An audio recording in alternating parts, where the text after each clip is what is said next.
Sabi ko, may buha ko ba? Sabi ko, Kuya Mystery. Sabi ko yun. Alam mo, sa'yo yun. Pang matalino. Baka pwede ba natin mag-isa patay next time? Pero di ba din na? Sa ibang room naman. Sabi nyo tayo kasi para makakain ng shopping. Oh? Hindi ba naman magdala ng pagkain? Wala, gusto pa din na isa. Hindi ba na-expect siya? Akala ko ginagawa.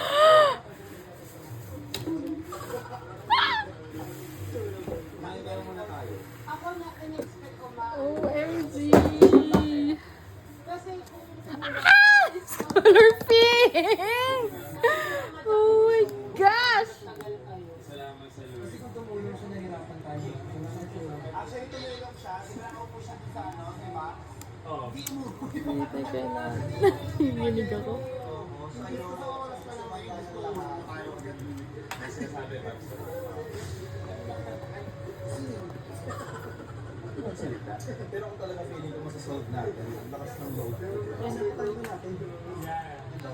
Medyo ang dami mo nang pinagdaanan ng problema sa buhay. Saka doon mapapahiya tayo sa tanda mo yung wala ka pangalan sa mga malls. Masolve namin yung puro pencil dati dyan. Pero kasama kami dyan.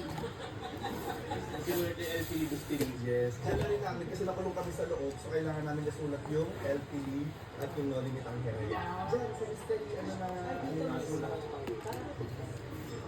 Guys, we will eat ourselves. In the presence of the Lord. Go Kevin, do the honor. Oh, is it? Oh, sorry. It's two sides. I'm so excited.